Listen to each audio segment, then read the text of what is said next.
to see you. Good to see you. All right. How you doing? Hi. Hi, you. How are you? And by the way, you brought your mom with you today. I did. She looks so cute. Yeah, she's the best. It's Thanksgiving. We're here. My dad's somewhere wandering the premises with Jody, my dog, right now. Oh, that's so So fun. we're all here. Yeah. Oh, I love when the family travels around with you. Are they a big fan of this show? Yes. My biggest fans, perhaps. Yes, never miss a show. Except for last night, they missed because we were doing fun things in LA. So.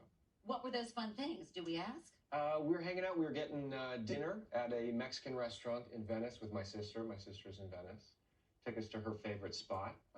Margaritas. They had a little margarita cart, so there was some margarita happening. It was good. Festive. Did you say you have a dog named Jody here? Yes, I got her from the pound here in LA, and oh yeah, there she is. Beautiful dog, and you're a dog rescuer, aren't you? Yes, yeah, huge fan of rescues, and yeah, this is Clear the Shelters here, a great initiative that brings in a lot of at-risk dogs and tries to find them a home. And don't you think the animals know? I think there's something so special about a rescue. Absolutely, I think they really appreciate a loving home because I walked around the pound and there's just so many sweet dogs that you want to take them all home. Last night's mid-season finale. Yes.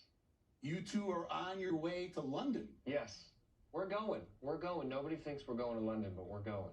Yeah. Have you ever spent time yourself in London? I would imagine so. And if so, like, what are some of the parts about London that you love? I have. This was back in 1954, before COVID. But yes, I have been to London a few times. It's an amazing city, such an international, incredible city. And the parks there are just stunning. St. James Park. Have you guys been to London? Yeah. It's like one of my favorite places in the whole world. It's just huge and green, and it looks like Walt Disney just painted it, and there it is. So. Are we moving the show to London? I mean, fans are kind of freaking out about this. That would be really fun.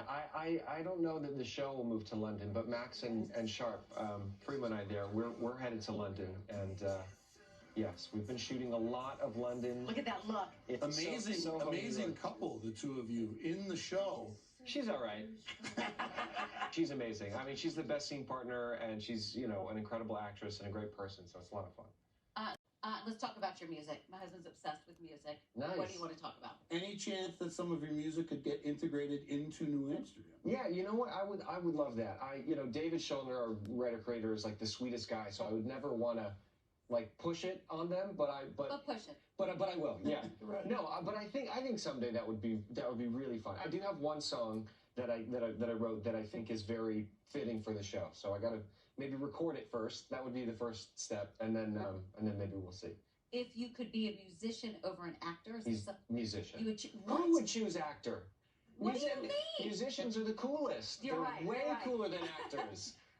You're a rock star. I just saw the Rolling Stones the other night. Incredible. Where did you see them? In Austin, Texas. Yeah. And who's cooler than them? Who's cooler than that? And what do you do with Tyler Perry? It's called A Jazz Man's Blues. This is going to be so cool. Yes, this is an amazing film that Tyler wrote and directed and produced, and it's a period piece. It takes place in the 40s, just after World War II. It's kind of something different for him, and I think it's really going to knock people out. It's got a lot of music in it, actually, original songs and things, and great singing, great performance. Joshua Boone stars in it. He's a great New York theater actor, a bunch of great folks. It's going to be really fun. Tyler Perry's a genius.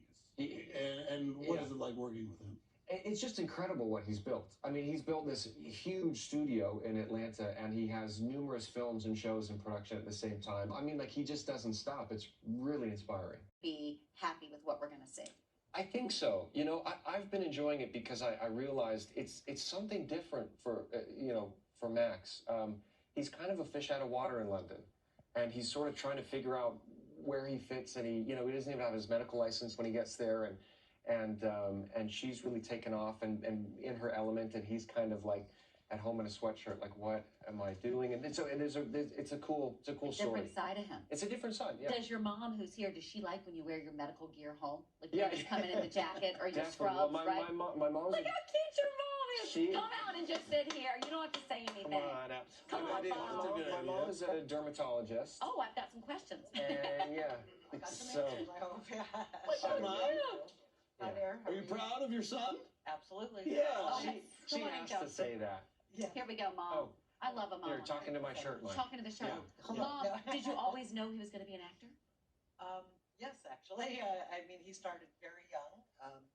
In second grade, there were some children that did extra work, But then really in 7th grade, he went to a acting, summer camp, and he loved it. And he came home the first day and said, everything I get in trouble for at school, they love me for here. That's great.